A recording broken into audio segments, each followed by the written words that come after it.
Good evening, ladies and gents. Welcome back to another episode of the Fanzone podcast. This time we are back again in the off season. It's episode 41. I can't quite believe what number we're up to already.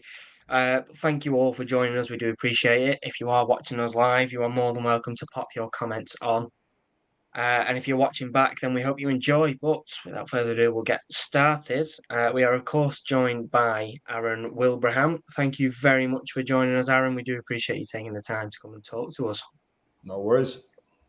It's massively appreciated. And before we get into all of the good stuff, just a thank you to our sponsors. Some of you might be aware, some of you might not. There are a couple that have come on board, so thank you to all of those. Obviously, Eco Warm Windows there at the top, you can see as our headline sponsor for the upcoming season.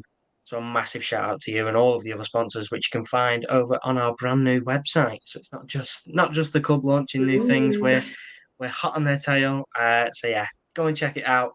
Everything is over on our website. It's www.thefanzonepod.co.uk, and everything is over there. So without further ado, we'll get started. We ask a question to all of our guests to start off with, just sort of break the ice a little bit, and it's the same one. And we've had some interesting choices, but imagine you were waking up on a Saturday morning and you're fancying a full English, Aaron. What goes on your plate? So what meat, veg, egg, toast, you name it. What's on your plate? Yeah, I'm probably pretty standard to everyone else, to be fair. I'd have bacon, sausages, fried eggs, beans, hash browns, mushrooms. I know Weeks didn't want any mushrooms or tomatoes on his breakfast when I had him say it. But I always start off with a toast. I'll always make a sandwich first. So I'll make like a bacon, egg butty, leave the rest of it sat there, have a couple of butties and then get stuck into whatever's left after that, really. But yeah. So like a bit of a chaser before you start. Yeah. I do that with McDonald's actually. I buy a cheeseburger and then I'll have my Big Mac after. So it's a similar type of thing, isn't it? Yeah, but no, and I'm kind of sometimes I fancy ketchup, sometimes I fancy brown sauce. I switch it up a little bit. What sort of eggs are we cooking up? What's your egg of choice?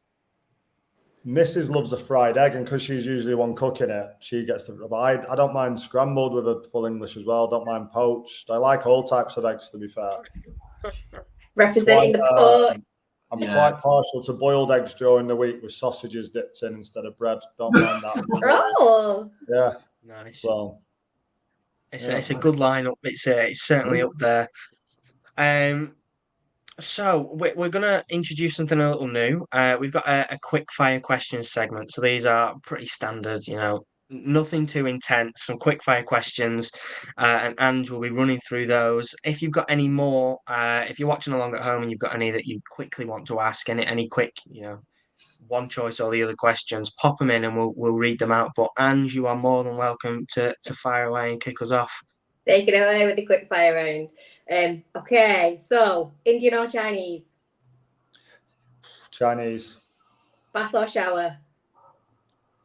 Ooh, good one. I grew up without a shower in my little council house, so I appreciate a shower now. There's a nice long bath. Is really good. So it's a difficult one, but I think after a shower you always feel really fresh, so probably shower. Corrie or EastEnders? Coronation Street. Jaeger or Sambuca? Definitely Jaeger. Sambuca is my nemesis. I think I had a bad experience when I was younger because I can't have it anymore. Honestly, even the smell of it, I don't like straight Jaeger, to be honest, but I would take straight Jaeger over Sambuca. Can confirm, have done Jaeger bombs with you. Yeah, probably. Yeah, at the Bolton do, wasn't it? At the Bolton do, yeah. Living up north or down south? Do you know what? Obviously, north all the way, but I never fancied living in London. But I've got to say, when I played for Palace and I lived down there for 2 years, I loved it. I was 20 minutes from Central, going into Central all the time, watching shows, going to all the nice restaurants. And I really enjoyed, because I was in Beckenham, which is South London. Yeah. And it was quite a nice little suburban town, which had a nice high street coffee shops. But then you had central London, 20 minutes away on the train. So it was dead easy. And I really, after dreading it all my life, because I just thought it'd be full of traffic and horrendous, I actually enjoyed it down there. But obviously, being a Northerner, it's got to be Northerners, hasn't it? Oh, aye. Absolutely. Home or away match? Do you know what? Bristol City fans used to wind me up that I only ever scored away at the Northern grounds, because I literally, that season that we won the league, I literally scored at every away, like Bradford, Preston, Blackburn. Like, honestly, I scored at nearly every away ground up north. So I remember being at Hull City. Peter Taylor used to have a team that he'd play at home, which was kind of like silky footballers, and then away from home, he'd just play like 11 giants and just get the job done. And I was always in the away team, so I'm probably an away game player to be fair. Lofty the Lion or Desmond the Dragon? Lion, Lofty all day. Always. Oh, yeah. Messi or Ronaldo? Difficult one, this, because I think obviously both unbelievable, but I just think Ronaldo, I don't like the way his career ended now, and he's gone a bit sulky and stuff. Yeah. That put me off him a little bit. And I'm a City fan, not a United fan. Oh, it's a difficult one. I just think of like who I'd prefer in my team when they were both at the peak, and I think Ronaldo had everything in terms of the power, heading ability, strength. Obviously, Messi's a genius. It's a proper good argument in it, which everyone has in football. I'd probably say Ronaldo. And then the last one is playing or coaching? Definitely playing. Well done. You survived. Yeah. Good questions. Sterling effort. We've had one in the chat. And Malk has asked, do you use furniture polish or baby oil? On my head. Yeah. You used to make that a bit clearer, that Ben, I think. Yeah. Yeah, a little bit of moisturiser. This was in the gym after the gym before. So yeah, a little bit of moisturiser. What the missus buys me, don't know what it is, but gets the head nice and shiny. Bang on. I don't think we've had many more, so happy to move on. Thanks for that. I've got to ask him about the Messi and Ronaldo thing. I'm sorry, because I'm well on side with the Messi side of the argument, and the reason for that is, for me, Lionel Messi is a natural footballer. Yeah. Don't get me wrong, Cristiano Ronaldo is of course a natural footballer, but he's had to work so hard to get to where he is. Whereas Lionel Messi, you can probably watch videos from when he was like 10-year-olds, and he plays exactly the same way. Obviously, as a coach, which of course you've been recently, does that not like sway in your argument in terms of their abilities? In a way, but what you're saying there is Ronaldo's been so dedicated to get to that stage, so you admire that he maybe didn't have the natural ability of Messi, and he's worked hard to get it. So you've got to appreciate how hard. And everyone who speaks about Ronaldo when he was at United speaks about how much he did used to stay out and practice. And I just think, don't get me wrong, it's a really good argument, and I love Messi as well. I went to watch Man City against PSG when they had Messi, Mbappe, and Neymar, and I didn't think all three of them did much, to be honest. I was a bit disappointed on the night watching them live and really looking forward to it. And that was my one time that I saw Messi live. So I wasn't really impressed when I saw him live, but they're both obviously geniuses in the day, both of them. It's a tough argument, to be honest. I couldn't really choose. One of them's won a World Cup, though, aren't they? So, you know. Yeah, no, I was buzzing for him when he went to that. We've had another one on the chat, and Liam has asked, are there more wheels or doors in the world? God, wheels or doors? I've heard this before. Yeah, oh, mate, it's come around so many times, this, but it's a never-ending argument. I'm gonna say wheels. They're on everything, aren't they? Even on the bottom of computer desks and tables, and yeah, I'm gonna say wheels.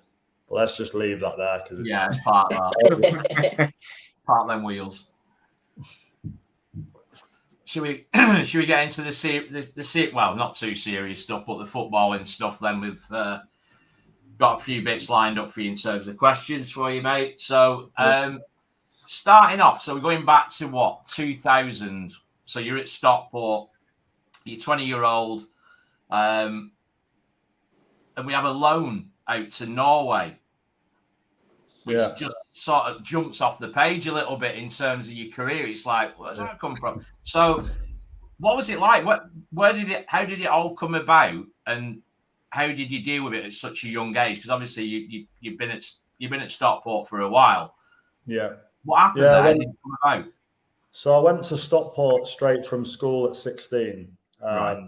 Did a year in the youth team, and then they signed me pro. And I made my debut in the 97-98 season against Manchester City, which was a mad feeling for me because I still had a season ticket there.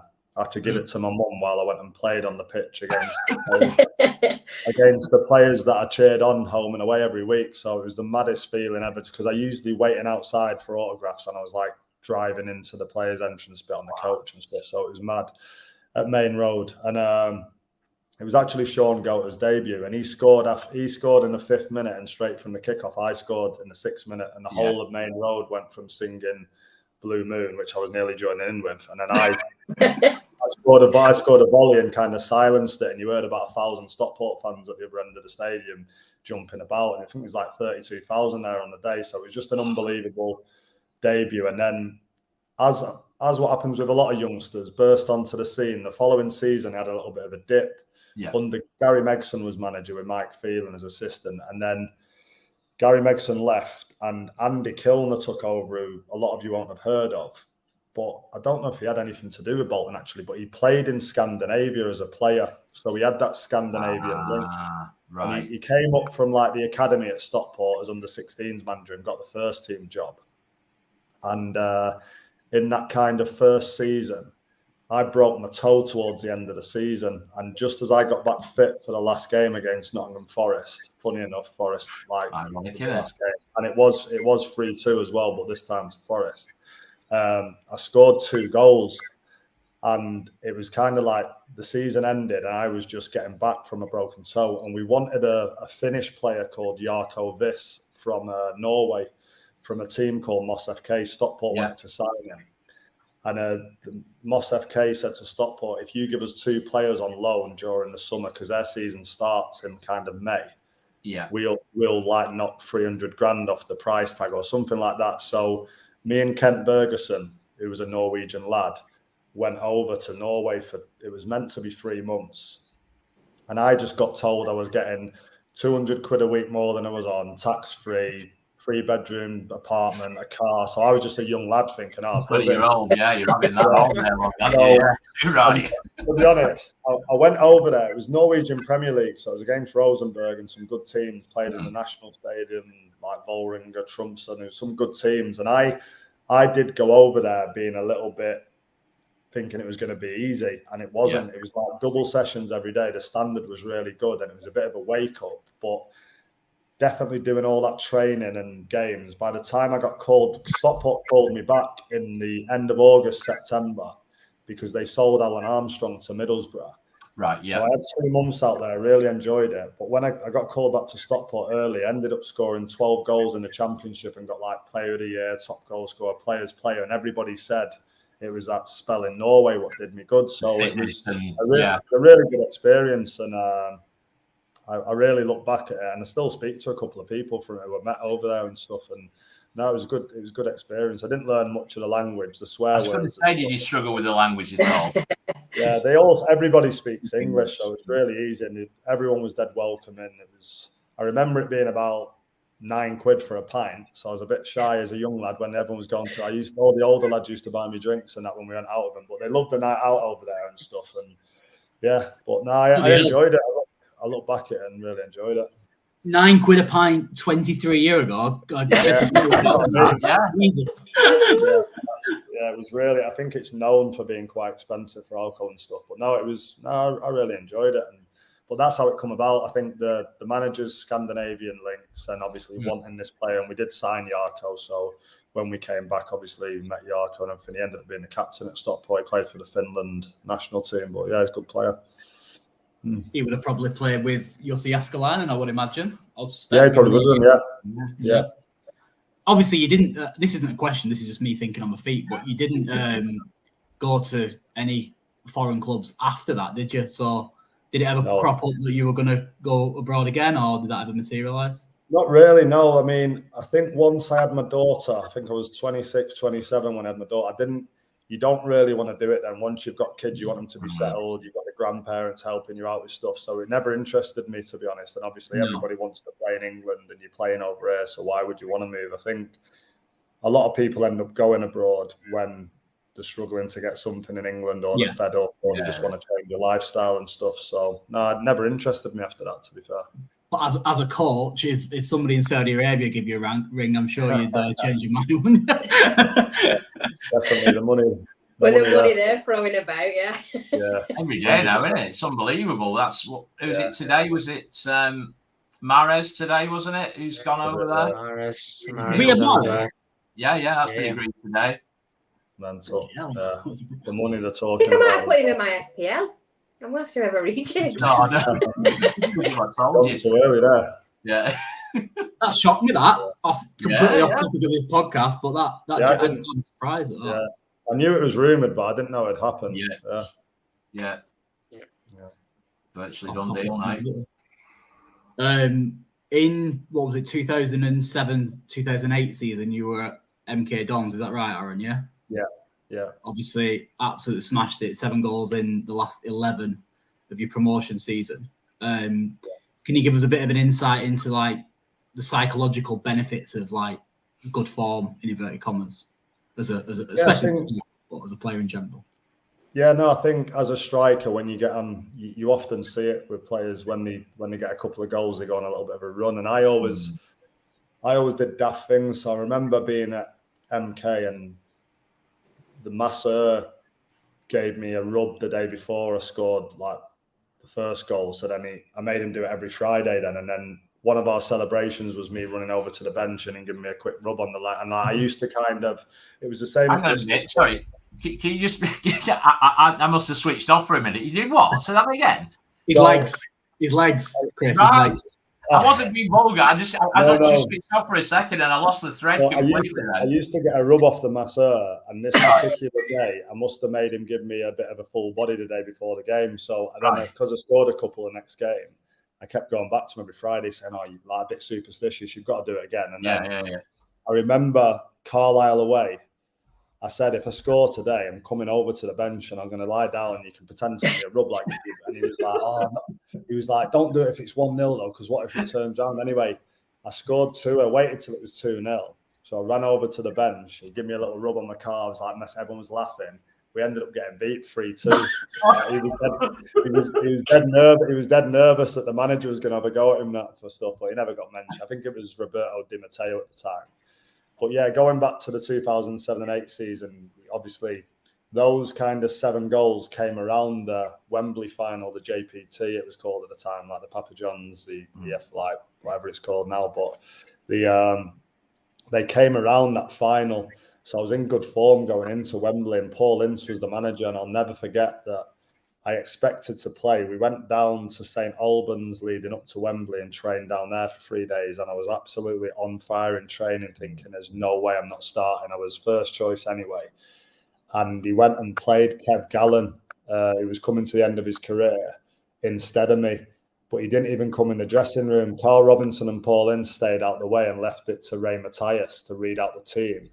And me and Mark Wright, who were the 2 top goal scorers, had been left on the bench. And we just looked across at each other, fuming. But it was a bit... We'd already beat Grimsby twice that season, and we were playing them in the final. I don't think they would have done it if we were up against... I think our rivals might have been like Peterborough that year or somebody. But it was the fact that they did it over sentiment, and I was raging. I had 33 family like spread around Wembley, and they're all looking at me in the warm-up like, how come you're not playing? And it was my first time I'd ever been to Wembley as well, so I wasn't sure if I'd get another chance to play there, and I was absolutely devastated. And he only brought me on for like 13 minutes as well. I thought he would have given me like half an hour, but he only brought me on for like 13 minutes. We won 2-0. We had a party back at the MK Stadium. Everybody was buzzing, free bar, and Paul Ince was going round like meeting everyone's families, and I just pied him all night. I was fuming with him, and I remember about 1 o'clock in the morning, he came over to me and was like, "You're at Albi," and I was like, "Yeah," and he knew I was like pissed off, and he was he was like, "Listen, I know you're disappointed, but big game next Friday," and I was like, "What, Lincoln away? Like, do you know what I mean? Like compared to Wembley, like He was like, no, but El you'll be playing. Clasico.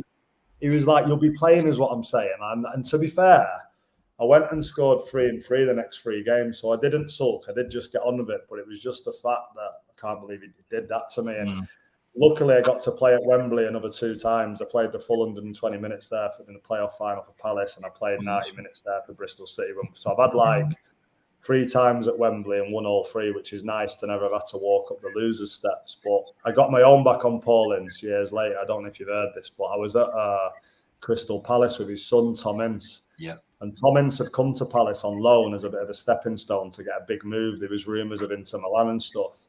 And I remember going to Newcastle away, and a load of us, Tony Pulis used to take the whole 25-man squad. So you'd get 7 lads sat in the stand with absolute head loss. And I was sat next to Tom Ince. He was one of the lads left out, so was I. And I seen it ringing on his phone saying, Dad. So he answered it. He's like, hiya, Dad. He's like, how come you're not on the bench? How come you not? You should be starting. I could hear him going on.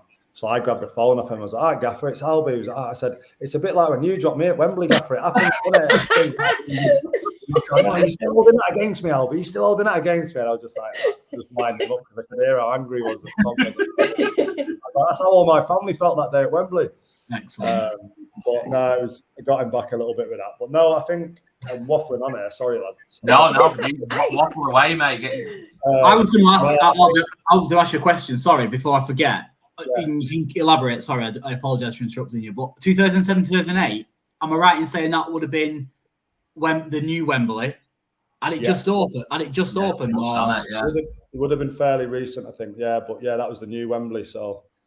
Yeah, it makes it even worse. Yeah. Done it in a way. Yeah, look, like I say, to get promoted to the Premier League with Palace, played a full 120 minutes. That was unbelievable feeling. So, but at the time, I didn't know that, so it was my first chance. I was devastated, but yeah, it is what it is. And to be fair, he's looking at Kev Gallen, 36. I don't know if it was his first time playing there or his last chance that he could have played there. So, and he took the gamble with it being Grimsby because we'd already beat him twice, and we did win 1-2-0. So.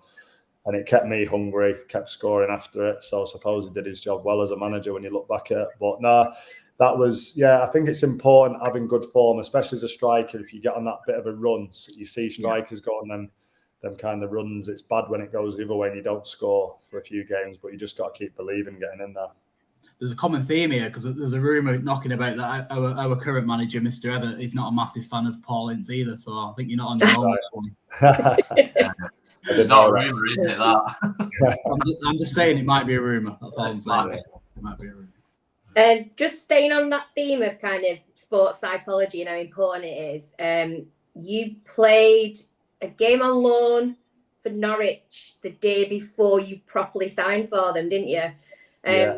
So how kind of do you cope with that stress? Was it stressful, or was it for you? Was it, you seem quite headstrong? Yeah, I think to be fair, because it is quite strange to see that, and even when I look on my Wikipedia and it says loan, I think it was just the way they needed to do it with the way the transfer was. That I couldn't sign permanently until the next day, but to be able to play in that first game, they had to do it as a loan. So I'd already signed permanently, even though it wasn't like a trial game where I had to do well or they might not sign me. It was already pre-signed. But I think they probably changed it now so that those type of things don't have to happen. But I think it was just the date that I signed on. They couldn't do a permanent from that date, so they had to do a one-day loan, then go into permanent. It's a bit strange. But yeah, I remember my debut. We beat QPR 1-0, and then obviously I did know I was. I actually trained with the team before I signed, and Paul Lambert, the manager, was saying, like, don't worry, if you break your leg, you'll still sign. I was a bit wary about training before I'd actually signed anything, because if I would have got injured, you never know what can happen. But yeah, he kept to his word. I was fine and managed to start off with a win. Good stuff. Yeah. Brilliant. So moving on from that, then where are we? You made your Premier League debut at Goodison for Norwich as a sub, I believe. Is that right? Yeah. You came as a sub. Talk us through that feeling. Obviously, an introduction to the Premier League. You spoke about the promotion with Palace and what have you, but playing in the Premier League at Goodison Park, talk us through that. How did it feel? Yeah, I think going back to the Championship season when I signed for Norwich, I ended up having a back operation in March. So for the rest of the season, I was a spectator. And I think the club, knowing I had a back operation at 31, going into that summer, I was probably 5th choice striker. And then I went to about 8th choice striker with the signings that they made. So I knew I had to work hard all summer to even have a sniff of being involved in that Premier League squad. And I came back really strong, really fit pre-season. I think I scored 8 goals pre-season, so Paul Lambert couldn't really ignore me. Other lads ended up getting sent out on loan, and I got kept in the fold. So I thought I've got a chance of playing in the Premier at 31 when I've never done it before. So worked really hard, stayed in and around it. And I think I'd been on the bench for a good few games before the Everton one and just thinking, please let me have a game in the Prem. And I remember coming on at Goodison, I was just so excited to say you played in the Premier League. I mean, not many lads get to do it. But my first job, I came on for a corner against, and I had to mark Fellaini. That was the first thing I had to do. And he's like 6'5", and then he's got his hair. What was his hair like at that point? Yeah. He had the big, massive. And honestly, I stood next to him, and I'm 6'4", and I don't get worried about marking people, but he was massive. And I just remember the ball was coming in from over there, and I was just grabbing him. And he just kept punching my arm, saying, "Fucking look at the ball." And he was going mad at me because I was thinking, I can't come on from a Premier League debut and let you score straight away, mate. So I'm gripping you up and head on this. I probably could have got give away a penalty the way I was grabbing it, but I just had to make sure that corner got cleared. So, but he kept punching my arms away every time I held on to him, and I was thinking, you are massive, and he's a problem. He's effective in the air, and he was.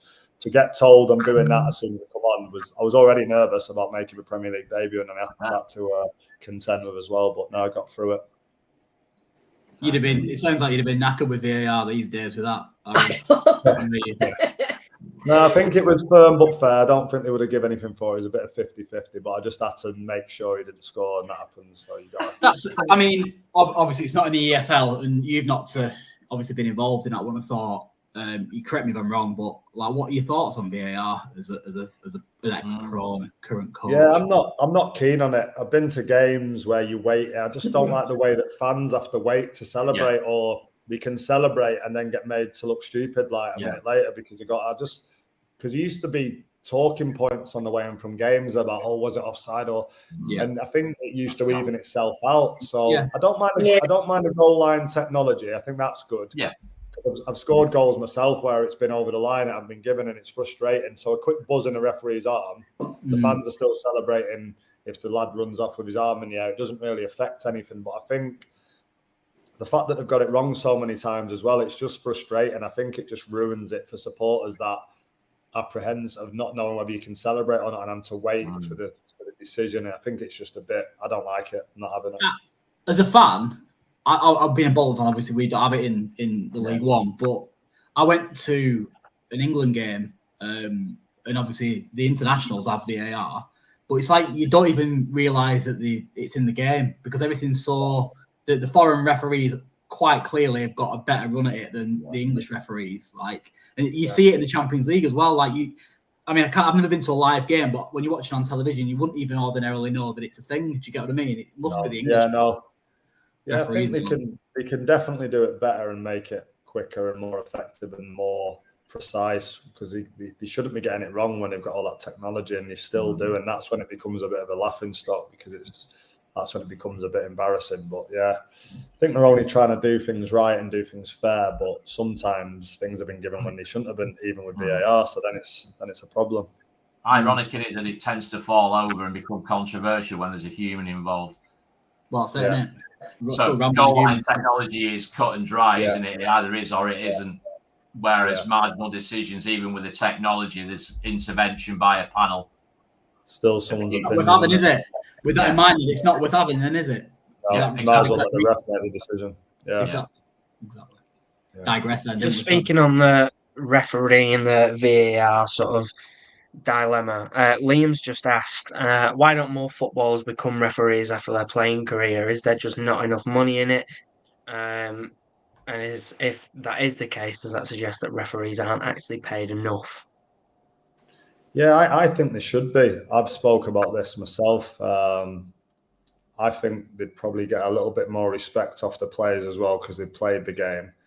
Players, I think, because I think sometimes the players' frustration comes from the fact that a lot of the referees haven't played the game, so they don't know what they're talking about. They don't know how it feels to be in that moment. I've just been at Shrewsbury for 2.5 years as assistant manager, and there was a coach who coached with me, and he'd take it really personally. Say we were reffing a five-a-side in training, and the lads were in the zone, and he made a decision on the side, and one of the lads told him to fuck off. He'd take it like really personal, but he'd never played the game. He'd always coached. Whereas because I played the game, I know what it's like to be in that moment when you lose your head over a ball being over the line or someone taking more touches than what you were allowed in training and stuff. So it used to be water off a duck's back to me. If one of the lads, fuck off, Albie, I just get on with it. Whereas the other coach used to take it like, why disrespecting me? I was like, they're just in the zone. And I think this is what I'm talking about with referees.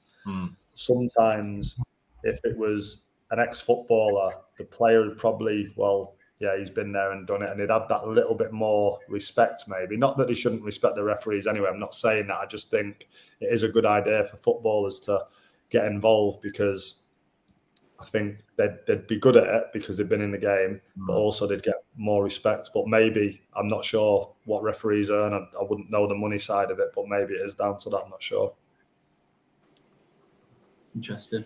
Good question. I think Liam who asked that question has followed it up with a really relevant point, linking back to Bolton in the fact that Mark Halsey used to train with the team and what kind of the forward thinking involved with that process. But as you say, it's never really gone anywhere, has it? You get it in rugby, etc., where there's a clear line of respect.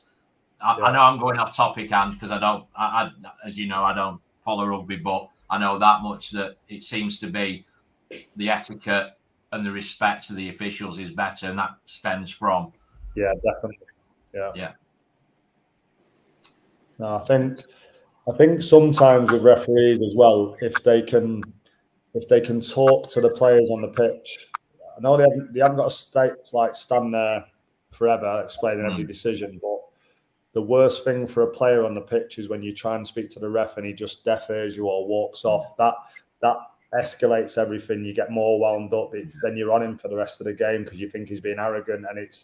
And sometimes the way they speak to you on the pitch, like the refs like swear at you and stuff, it can be quite bad on the pitch. And that's when there's no communication, there's a breakdown, and that's when it's just going to lead to. Really? So they give you full on swear. Without obviously naming names, we're not going to throw anybody under the bus, but are you able to give us an example? Yeah, so, last season when I was at Shrewsbury, one of the players ran over to the bench fuming because he'd been moaning at the referee and getting on him a little bit because he'd give a few bad decisions. And then one of our lads messed up for a goal and ended up like on the floor like a centre half. Yeah. And the other team scored and the referee like ran past and was like, that's your fault, you're shit, or something to the player. And so the lad got up and you seen his reaction and he ran over to the bench and he was like, he's just laughed in my face and said, I'm shit. And he was going to the fourth official. And obviously the game was going on, we were about to kick off still, and it was like, surely he's not done that, but you could tell by the lad's reaction that it had happened. Do you know what I mean? It was like Gordon him. I've never seen anything like that, but there is stuff that goes on where it can be, and don't get me wrong, like refs get a lot of stick off players as well. I've seen them get spoke to quite badly, but that happened last season at Shrewsbury, which was quite strange. Yeah. So promotion from all three divisions of the Football League. You scored at all four levels at the Football League, 2 promotions, and in 3 years with Crystal Palace and Norwich.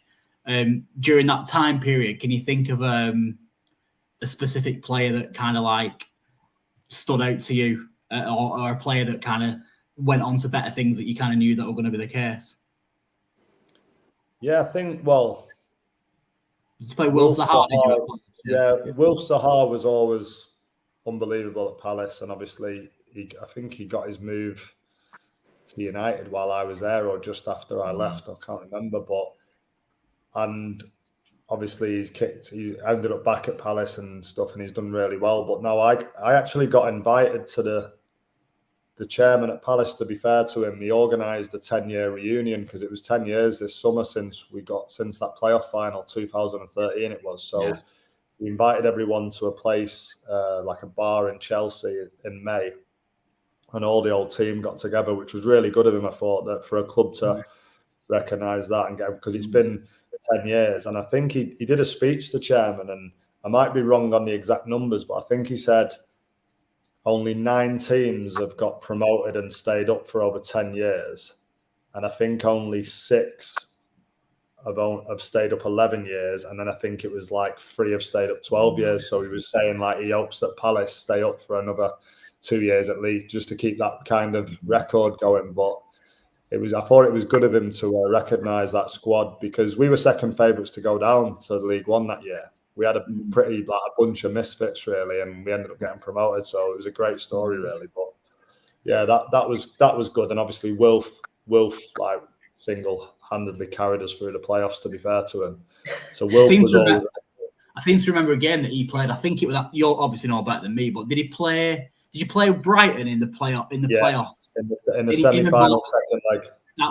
Brighton as well, weren't it? Yeah, that was it.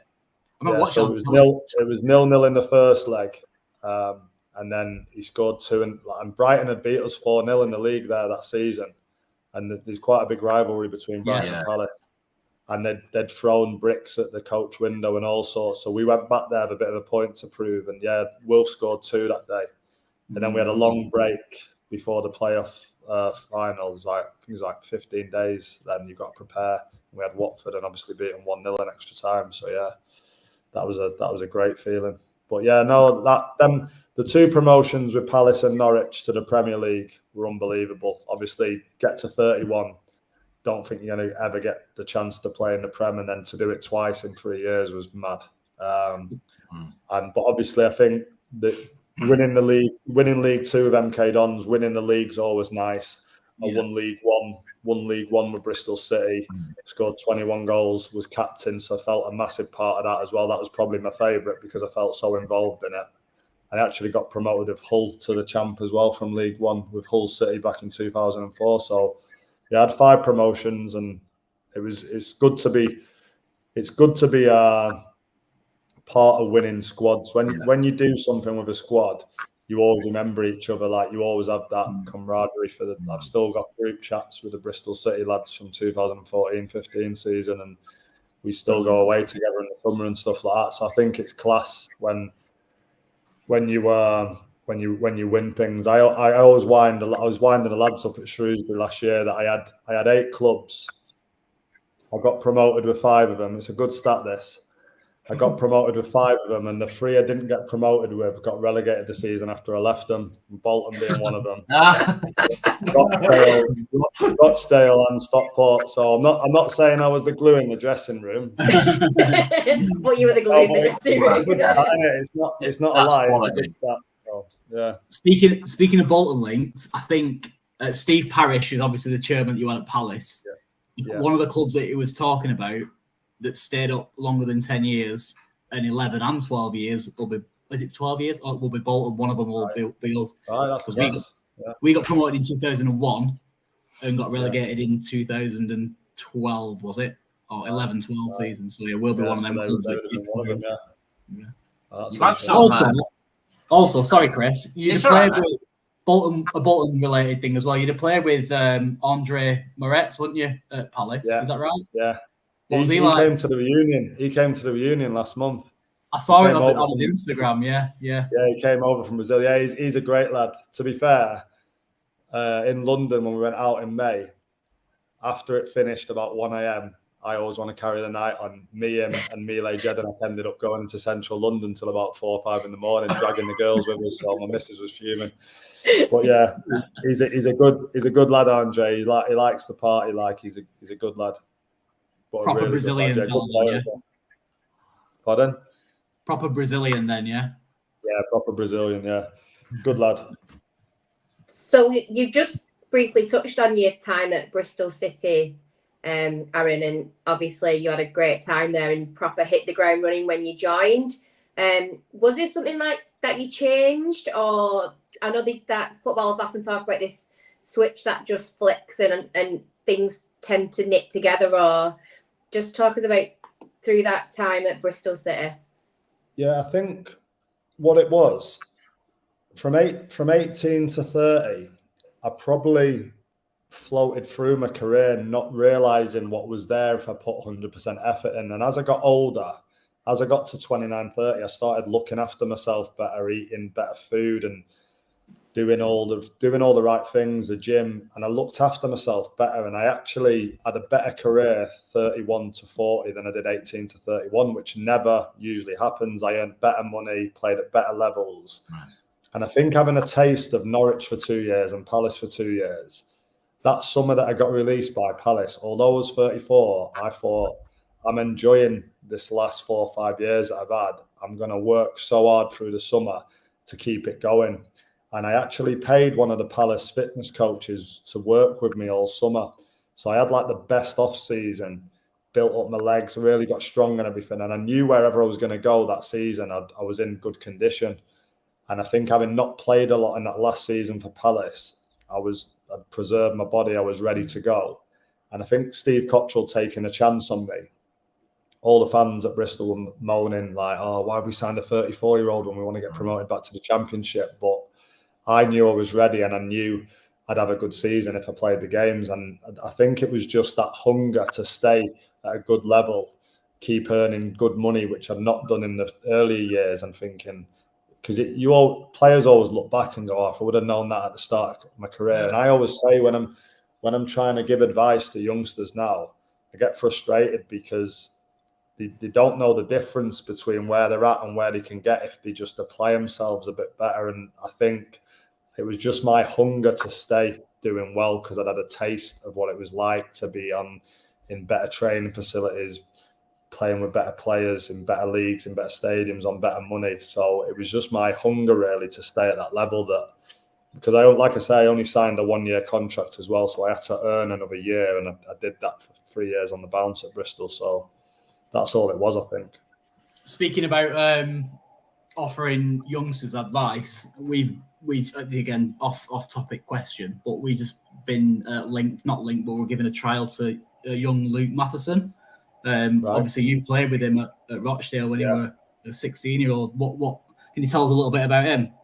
Yeah, great lad, really good lad, family person. I played with him when he was doing his GCSEs. And he came, I think he got like 9 A stars or something. So he's a really bright lad. He's quick. We actually played against him for Wolves under 21s or under 23s while I've been at Shrewsbury, and he looked like he'd filled out and got himself strong because he was quite small. Teams used to target him a little bit with diagonals, being a fullback. Yeah. So he's like worked on that to use his body more, and he looked really strong and he looked good. But yeah, he's a good player. I didn't realise he was having a trial. So that's good. He played in the B team last night. It's quite successfully from what we understand as well. Obviously, you know the way we play these days: expansive wing backs, right wing back, left wing back, practically being wingers. Can you see him fitting into the style? Definitely. I think he's similar. Who's the lad that you had on loan from Fulham? Fossey. He's similar kind of attributes to him, really. I'm not sure what you thought of him, but if I think of it, Can he do a backflip? I'm not sure he'd have a go. But now Luke, he's a Manchester lad as well, because when we used to train at Platt Lane for Rochdale in Moss Side, and I know he used to walk to the training ground like that. He's from Fallowfield, isn't he? Yeah, from Fallowfield. So I know he's a local lad. He won't be far from him and stuff. So I think he'd definitely fit. He's very quick as well. Good cross to the ball. They made a big thing of it at Rochdale when I scored against Newcastle in the FA Cup because I was 40 and Luke was 16. It's like a 16-year-old assisting a 40-year-old. So they made a big thing about that after the game. But no, he's a great lad, Luke, and his mum and dad used to follow him everywhere, and he's a really, really good lad. So I hope that works out for him. Yeah, fingers crossed. Because I think Wolves spent £1 million on him as well, something daft, didn't they? So obviously must have something about him, I guess. Yeah, definitely. Excellent. And that leads us on quite nicely into obviously your time at Bolton, which started in 2017. So your first goal against Sheffield Wednesday to secure a draw. And then your second one, I think you might have spoke about it a few times. I don't know, I could be wrong. But obviously on the 6th of May 2018, the Macron Stadium exploded, according to Jack Dearden. It's mad. It's mad. I'm going to go off topic here now because from a personal perspective, I lived abroad and lost my touch with the club. And the first game that me and my lad went back to that reignited it, we've never looked back since, was that day. So cheers to that. Nice one. They were all right, that. So, but just looking at that, obviously it cemented you as a cult figure at Bolton. Yeah. Difficult times at Bolton as well, obviously, with various bits and bobs. Talk to us about it. How did you find your time at Bolton? Yeah, no. Well, while we're on that note, I'll just show you what I've got in my little bar here because I've seen that one of your sponsors is Bolton Gin, so we might as well give them a little shout out. Oh, nice. They actually give me a little. We're going on tour. Yeah, they give me a little Bolton Gin. Ah. I'm not going to do that. And then I've been bought these kind of things where it's got the full goal from what happened on the day. Nice. I've got that one on that side, and I've got another one on that side. If you can see it, all right there. See the one, see it clear, yeah. So that's obviously it's a massive, memorable goal for me. Probably the best goal I scored in terms of like occasion and just. I mean, it wasn't a bad header as well, but it was just. I think it was just a build up to like me not really being involved, and because we struggled that season. I mean, I know when Weeks was on air, he said, "Oh, Albi missed about 10 chances that day." he didn't mention he gave away 10 chances every game. And he scored. No, Weeks is a good lad, but. And he probably don't get enough credit for the equaliser that he got, to be fair to him. But massive goal. It was so random of like Phil Parkinson to start me. Like I was not expecting it because after I scored at Sheffield Wednesday, I think he started me at Derby, whipped me off at half time, which was fuming about. And then I think we played Burton away I was expecting to play because all the fans were crying out for 2 up front. That's right. He stuck with the 1 up front, and I remember warming up at half time, and the fans were going mad because I think we were 1 or 2-0 down at half time, and there was fans actually running on the pitch saying to me like, "Why are you not on? Why has he not gone 2 up front?" And I was like, "I don't know, mate." And everyone, all the fans were like beaming and running on the pitch. And then that week, it was like a morgue that week in training. Everyone was just so down because it was like we were relegated. Yeah. And then the gaffer, to be fair to him, was trying to keep spirits up, going, "Listen, lads, whoever plays at the weekend, you've got a chance to save everybody's jobs, the catering staff, the groundsmen." And that's what I mean. And then I think he named the team I think the game was on the Sunday, wasn't it? That's so I think he named the team on the Friday. And he named me in it and like put Alfie on the bench, who was like top goal scorer. And I was thinking, like, this ain't going to go down well again because he was still doing the 1 up front, like with Vels playing off me. Yeah. And I was just thinking, wow. And I went home and Mrs. was like, "What? He's playing you?" She was like, "Oh, no pressure," and all that. And then I just kind of thought, well, I'm out of contract. I'm probably leaving Bolton after this game. And I think I mentioned on Under the Cosh, in one of the home games leading up to that game, I'd come out the little players' entrance at Bolton walking past, like near the little statue. Yeah. And this car full of lads had gone past, like, "Wilbraham, you shit," and all that. You remember this? Yeah. And then obviously, I had to, like, when you talk about adversity, like when the team was getting read out before the game, I could hear the groans when my name was being read out and stuff. So you've got to think to yourself, like, but I had a feeling I've come out and said it before, but I had a feeling I was going to score the winner. Like I said to my missus, like I'm gonna score the winner today, and if I do, the top's coming off because I wasn't playing. I've been doing loads of gym, so the top coming off, and she was like, "Don't take your top off. You're 38 years of age." And then I just remember, like, to be fair, like when Wheat said I had a disallowed goal. I hit the post. I headed one over. I was getting closer, and I remember it was 0-0 at half time.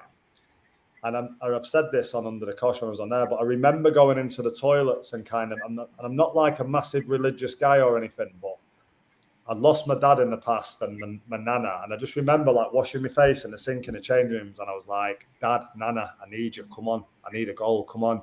I remember, and I said it out loud while I was in there. It was only me in there. And then second half, even when we went 2-1 down, and it was like, I was just thinking, nah, it's not over. It's not over. And even when Wheats got the equaliser, I was thinking, nah, it's not. And I just had that belief. And then I played with Alfie at Stockport. Yeah. I remember the big kick from Mark Howard, Carl Henry flicking it on. And as Alfie went on to that, I thought, I know Alfie's type of crosses. And I've watched a goal that many times that I know every bit to it. But the Nottingham Forest defender is actually out of position. And he sprints back inside me and checks that he's got me. And then as he looks back at the ball, I just take a gamble on getting back across him. And luckily, the ball comes there. And it just seemed to take an age to come over. And I knew I'd gone past the front post, so I had to angle it. And it seemed to take ages to get to me, but even longer once I'd edited it to roll in that post. And I was like in a heap on the floor. And then it was just trying.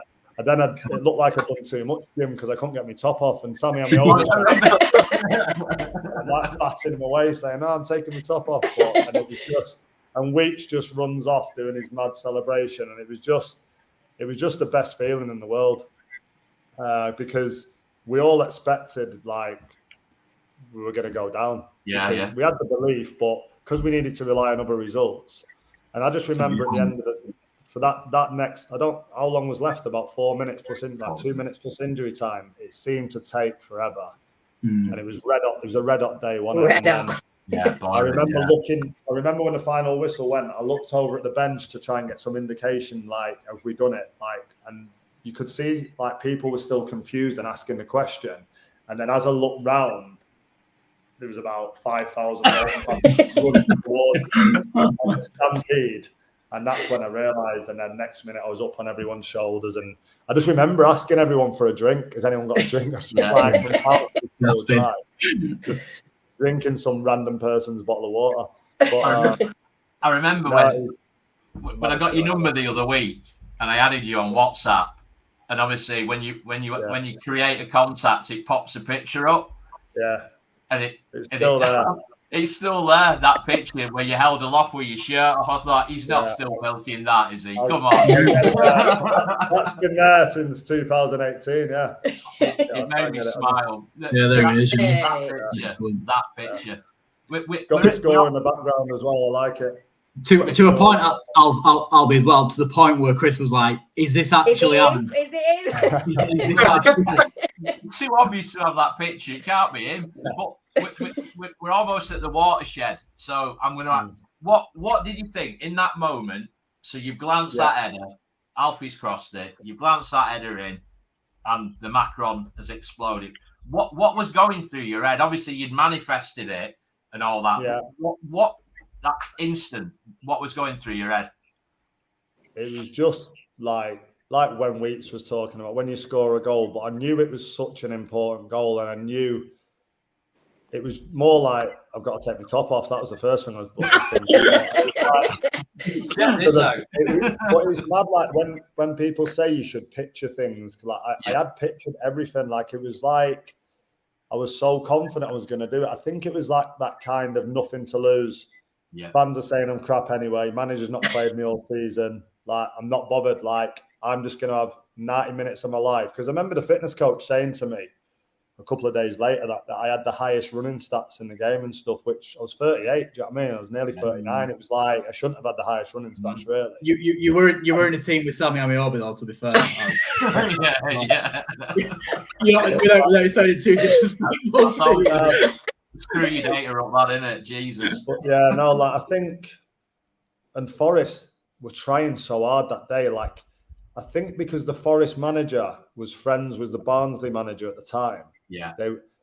Lee Tomlin, who was playing for Forest, told me they'd been doing like 11v11 work all week. Even though they were safe, they were proper trying to win that game for his mate, who was the Barnsley manager, because the Barnsley manager obviously gone, you need to beat them for us or we could go down. So they were in every day, training every day. And like when they were trying so hard on the pitch, I was like, fucking hell, Tomo, come on, mate. We need to win.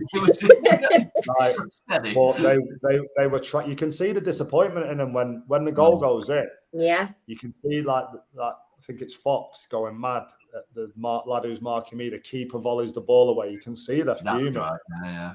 And the Forest fans were giving it the big one just before, weren't they? Like going down, going all that. So I was just buzzing. It was just like madness. And then what went on afterwards? I mean, I hammered Phil Parkinson a little bit under the cosh, but it wasn't sour grapes. But like all the lads were kind of like in the dressing room afterwards, going, "Oh, Gaffer, Albie's got to get another year now," and he's like, "Oh, it's already been spoke about in there, like putting at the boardroom and stuff." And then I think it went on all summer. It came out that they were releasing like 7 or 8 lads. I think Derek and like Prats and everybody was going. And then I was never in that list. So I was thinking, I must be getting something. And then I remember Phil Parkinson asked to meet me, and it wasn't until June the 6th. So like players were getting fixed up with other clubs and stuff. And because they'd left it nearly a month, I was thinking, I must have something. I said to the missus, like, it might be reduced because I'm turning 39 in October, but I'll be buzzing to stay there. And then he kind of just met me and said, I'll be trying to get hold of the chairman all summer, but he's just sat on his boat ignoring my calls. So I think it's best if we just shake hands and say all the best. And I was like, a bit like, you're taking a piss, Gaffer. I was like, it's June the 6th. Like, and I just said, like, if I was a manager and had someone like me last season who had, even though I wasn't in the team, never been a bad egg, always kept good around the lads, kept myself fit. And then on that last week where you're going, you need to save everyone's jobs, you need to do this, you need to...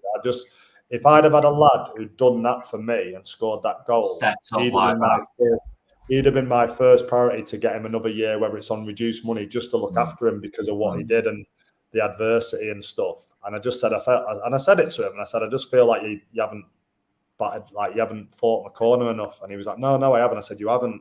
And I walked out the room a bit miffed with him.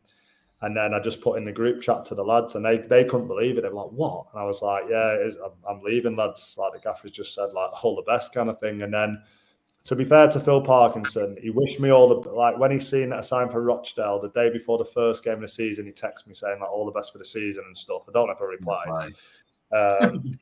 But then I saw him at a Stephen Derby fundraising thing a couple of months ago. And I had a good chat with him, to be fair, and Steve Park and stuff. And they're doing well at Wrexham, and I wish them all the best. And it was just, I was just disappointed. It wasn't, I knew it was out of his control. And then looking what happened the next season with Ken Anderson and the way it went, obviously that he probably was telling the truth about it. So I thought, fair play. It is what it is. You've had some pretty unique. I'm seeing a trend here with football owners during your career and the clubs you've been at. You've had some pretty unique ones, haven't you? Obviously, Ken Anderson being one. Yeah. Norwich, I imagine Delia was around. Smith, and then Parish at Palace, and Pete Wincombe at MK Dons, good guy. Of course. Yeah. But no, I've had my fair share. I think I had 21 managers in the 23 or 24 years as well. So I'd had my fair share of managers. I think speaking of managers, and in particular Parky at Wrexham, we had a comment popped in before. Liam has asked if you've seen the documentary that's obviously on Disney. Is Parky actually that way in the dressing room, or is there a little bit of playing up to the cameras? Because I know when I was watching it, I couldn't picture the same Phil Parkinson that was sat on the sideline that was giving it what for in the dressing room. The two people didn't seem to match up. Yeah, to be fair, I haven't seen it, but I've been told it's good. I've been told it's a good watch, to be fair. But no, he's a good guy, Phil Parkinson and Steve Parkin. They're good guys, and I I've nothing bad to say about him. It was just that situation I didn't like. I just thought I would have been looked after a little bit better. But I understand it. It's football, and I think they're both good guys, to be fair. And I wish them all the best at Wrexham. To be fair, I hope they do well again. It's like, I guess it goes back to what you said. It's hindsight as well, anyway, with your situation, because obviously what went on afterwards, there'd have been elements of it probably out of his control, wouldn't there? Yeah, definitely. And you could that made me realise really the following season. I was because like I remember being at Rochdale and the CEO at Rochdale was, "Oh, have you seen the Bolton lads haven't been paid and stuff? We've never not paid our players in 20 odd years and stuff like that." But no, I remember it seemed to be, and I was obviously still in touch with the players. I was obviously good friends with Mark Little from being at Bristol City with him, and he was filling me in on everything what was going on. I mean, I always had a laugh about the fact that I never got my goal bonus for that goal, but they took the this. But this is a bit tongue in cheek. It's not. At the end of May, when I got my wage slip, it had the £8 administration fee that you get fined for getting a yellow cards. Because obviously I took my shirt off, I got a yellow card, but I didn't have my goal bonus, so I was like, "Gosh," when I'd been released as well. But I think I got it. That was down to the lads not getting the bonus on time. I think I ended up getting it in like August or something. So I did get it, but it was just a bit of a laugh, the fact that I got me fine took out for me yellow card, but not my goal for that goal. So it's funny. Yeah. I'm going to ask you another off-topic question, Aaron. Five-a-side team from your Bolton era, who'd be in it? Definitely Vels, because he can run all day, stick a tackle in. Good one to have in your team, Vels. I think Darren Pratley was a good leader, good talker, good encouraging, kept everyone together. So I'd like people like that in my team. I heard Wheat say Sammy Amiobi was a good trainer and he would be a good five-a-side player if you're talking about that. One more, and I've got to include myself, haven't I? Yeah. You're obviously not a striker because you can't really have strikers in five-a-side, can you? You'd have to be. Yeah. I'd have to have Wheats at the back, wouldn't I? So probably Wheats and Pratt's at the back. We'll have to have a keeper as well, I suppose. But Wheats and Pratt's, and then Sammy and Bells behind me. There you go. Flying keepers.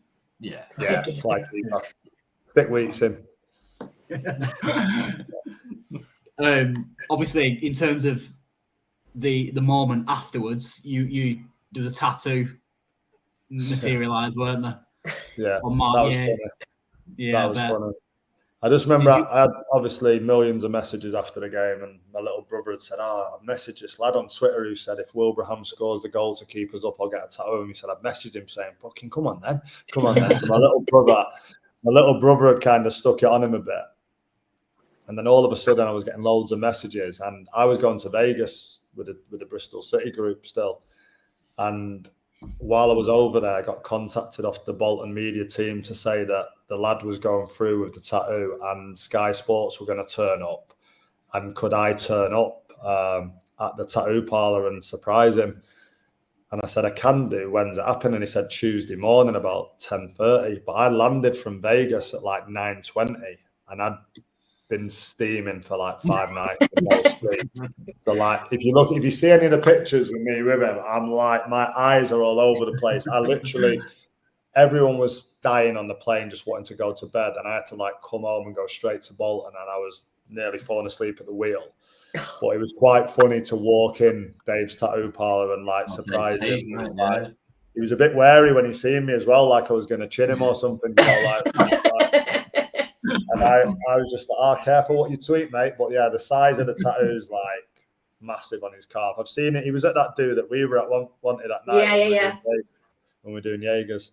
But he's an all right lad. Like his missus is just always shaking her head if he's still like whenever I've seen him with her, like she's just like shaking her head, like. And I've had tattoos next to it and all that, but I've seen not tattoos. I've had pictures next to the tattoos. Sorry, but I've seen a few like that summer. Smart Little actually got Wilbraham 88 tattooed on his thigh in Vegas on that Vegas trip. He got Wilbraham 88 because he got another year on the same money he was on rather than getting reduced money. So I got everyone else. I got Winks another year on the same money. So I saved everyone else's and then I got released. But yeah, Lit's got a tattoo as well, to be fair, bless him. But I've seen a few Wilbraham 88 tattoos knocking about as well, which I never thought anyone would have a tattoo of me. I think. Well, that's what I was going to say. Yeah, that's what I was going to say. When you were a young kid at Stockport, obviously you'd never think that, would you? Christ. Nah. It's just balmy for me. But no, it was funny. Good banner. Fair play to him following it through. Oh yeah, dead right. Yeah. And so I was going to say, his missus has to look at a picture of you every night now, though, when they go to bed. It's not ideal, is it? Yeah. Well, it's on his calf, so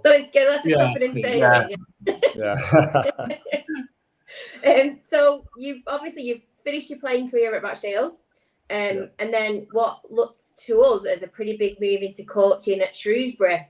So how did that come about? Yeah, so lockdown happened, and lockdown kind of retired me because I was still playing. I think I played 90 minutes against Rotherham for Rochdale, and we beat them 3-1. And I think if we wouldn't have won that game, because it went on points per game, didn't it? In the end, I think if we wouldn't have won that game, we would have got relegated and Tranmere would have stayed up. So it was a big win. And they were top of the league, Rotherham. They ended up going up on the points per game ratio thing. And we weren't to know that was going to be the last game. Obviously, lockdown retired me, and I was still training throughout lockdown, thinking I'll get another club, turn 41, thinking, come on. And then as it opened back up, a lot of clubs were just going for like younger lads out of the conference and sharing the money what they'd give to someone like me between two players. And I understood it. And then just as I was deciding what I might do in the new year, Steve Cottrell got the Shrewsbury job at the end of November and offered me, he said, like, I know you've had no coaching experience, but I trust you on this side of it with me and I want you to be my assistant manager. And everybody was like, you'd be stupid to turn an assistant manager's job in League One down straight from playing, no brainer. So yeah, went in there, was only in there like 18 days. And then the gaffer got COVID and ended up in intensive care and was in hospital for 4 months. It was probably the best thing that happened to me. Obviously, it was horrible for the gaffer, but I got thrown in at the deep end, bang in the middle of a transfer window. First game against Southampton in the FA, and it was just the maddest feeling ever to take charge of the whole team. And he was in hospital for 4 months. He only came out he went in on like New Year's Day, and I don't think he came out till May for the last 2 games of the season. And I never felt any pressure while he was away. He did so much from his hospital bed, to be fair to him. I'd wake up in the morning and I'd like screenshots of A4 pieces of paper with like what to do in training and guiding. It was like Money Heist, when the professor's like guiding, like doing that from his hospital bed. But when he was in intensive care, because he was in intensive care twice, and he'd be like texting me going, has the gym floor been cleaned? And I was thinking, why are you bothered about the gym floor being clean? Like when you're in, but he's so like particular and wants all the standards to be that high. And because he knew the gym floor was a bit grubby and he'd asked for it to be steam cleaned, he was checking if it. I was thinking like, you're off your head. But when we went in there, they had 9 points. We ended up on 57 points. It was like a massive achievement. He used to do like the team talks through the Bluetooth speaker in the dressing room, and I had AirPods in on the side of the pitch, and it was just a mad. When I look back at it now, it's like COVID though, isn't it? You look back at it like it was a bad dream, but that was just mad experience. And when he came back out for them last 2 games, as he walked in and everyone was walking up with him a hug, I just felt like a massive relief. And I'd not felt pressure while he was away, but it was kind of like, oh, back over to you, mate. Do you know what I mean? It was just I enjoyed it, and it was really interesting, and had some like unique experience, like things that happened with players, and it was good. And I've enjoyed it. Obviously, we've left now. The gaffer left in May, and then I was kind of waiting to hear what had happened with me. And I'd left at the start of July, because usually when the manager goes, the assistant goes as well. But we had a good season last year. It was like second highest finish in 34 years. Finished 12th. We were flirting with the playoffs around January, so it was a good season. It just didn't work out. Gaffer decided he wanted to go, and usually when that happened, distant follows. So it must be really hard for like a club like Shrewsbury, with all due respect to them, when you've got such massive football clubs at the top end of League One, like in terms of fan base, you know, reputation, expectation, and then obviously Shrewsbury to compete with that must be really, really difficult. Yeah, no, it is, and you get. And the budgets at some of the clubs, like some of the money that are getting paid by like Ipswich, Sheffield Wednesday, people like it's massive, and it is hard to compete. But you still want to think that you can, because like the Gaffer's used to winning, I'm used to winning, and it's like I think it's probably the lowest that Steve Cottrell has managed as well. So there's a bit of frustration there for him because he's used to being at like bigger clubs. But I think we did a good job. When you look at the team we inherited, I think there was 29 pros in there when we went in there. And I think there's only one left out of the 29 when we went in. And from the 28 who've gone, they've either gone like lower leagues or relegated or retired. Right. The average age came right down, which I was never a ageist type of person, because obviously I played till I was 8. I think the Gaffer did a really good job for Shrewsbury Town, and I think everyone appreciates that, but it just didn't work out towards the end, and that's football. But yeah, at the moment, I'm kind of just enjoying a little bit of a break. I've been dictated to by football for 27 years since I left school, and was expecting to go back at the start of July. I haven't ended up doing, so I've had like 2 weeks at home, just kind of not driving my missus mad because she's still going out to work and stuff. But now I'm enjoying a bit of a break, to be fair. I'm not missing it too much. It's a bit like it's been a bit of a mad 27 years, and I'm quite enjoying the time, just getting into a few different things and stuff. Has that boredom contributed to the change of hairstyle then? Got a bit bored, going back with him, get the big. To be fair, I've had this over a year now. I did this. Oh, really? I did this. I turned up at the airport to go to Valencia with the Shrewsbury lads this time last pre-season and surprised them all, because I just didn't fancy going into 40 degrees heat, shaking the hair fibres on every day and diving in the pool and the sea and it being all over my head like it was when I scored that goal. So I just whipped it all off. Me and the goalkeeping coach, Brian Jensen, did it, and we just turned up at the airport like Phil and Grant Mitchell. And all the boys were like, "Albie, it actually suits you, mate. You should have done it earlier." But now it's much less maintenance, as you'll know, mate. And it's, I've got an all right shaped head, so strong beard, so I can get away with it. Yeah, I'm getting. There's a lot of envy going on from this corner of the podcast in terms of beard and. There's a bit of just. Really more than anything. There's a bit of just for men in there. Yeah, is that the secret? Right. Okay. Because otherwise, it's about 6 different colours. It's like grey, blonde, brown. Yeah, that's where I'm at. Again. What's your poison then? What's your colour? Medium brown. Say that again. Medium brown. Medium brown. I started off on light brown, and then it wasn't really doing the job. You could still see a bit of grey. So, just for men. 5 minutes. Wash it off in the shower. Bosh. Done. Right. Well, Aaron, can I ask you a quick question before you shoot? Just football related. Obviously, you've come up against Bolton in the last couple of seasons. Yeah. What's your thoughts on us for the forthcoming season? What are your thoughts on the way we think going about things and all that type of stuff? Yeah, no, I think Bolton plays some really good football. I think Ian Ebbott's a good manager. Always come across well in the office after games when we spoke with their staff. I know Matty Barris, the physio, well. Anyway, he's like a bit of a family friend, and I know he's got the medical department class, probably the best physio I ever had. So that's all in good hands at Bolton. But yeah, Ian Evatt and his coaching staff always seem like good people and seem like they're good with the players. I'm close with Aaron Morley because I was with him at Rochdale. Yeah. He's another kind of, we've got my wife's family are quite close with his mum and dad and stuff. So I know Aaron anyway. I was close with MJ Williams. Obviously, he's gone to MK now. Yeah. But MJ's a great lad as well and always spoke highly of things. I'm trying to get him on the podcast. Yeah. I'm trying to get him on. Have a word.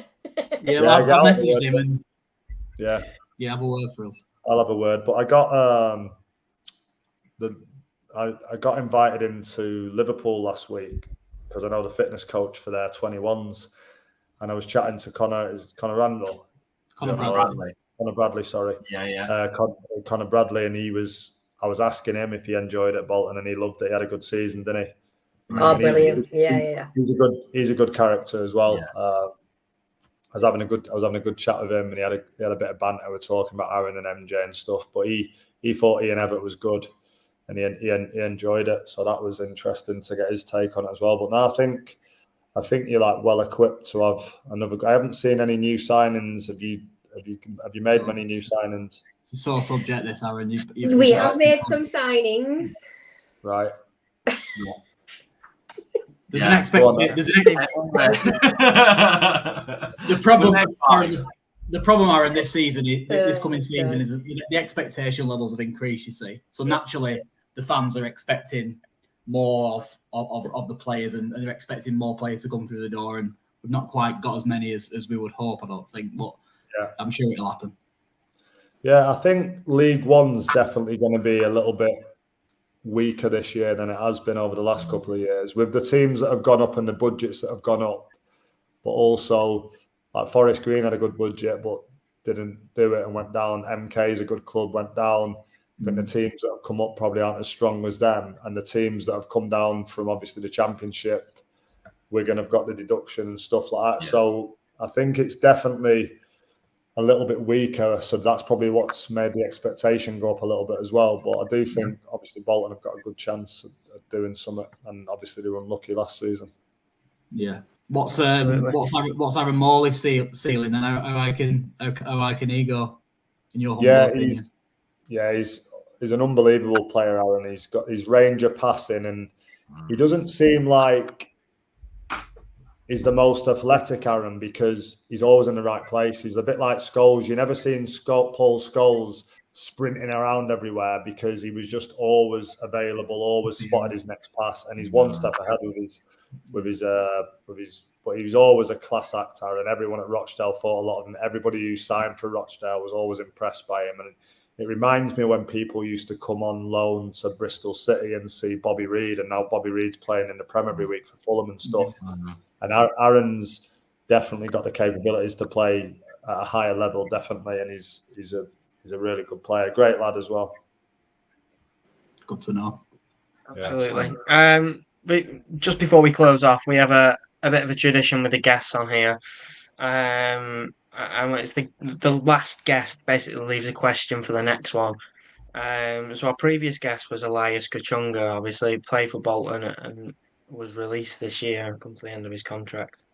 And he's asked, what was the best advice that you've ever been given, and who is it from? So that could be in your personal life, in your footballing career, but what was the best bit of advice you've ever had?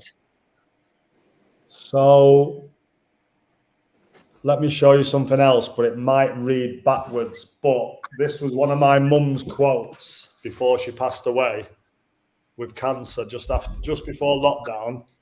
But she said, if you're still breathing and you wake up in the morning, I think get on with it.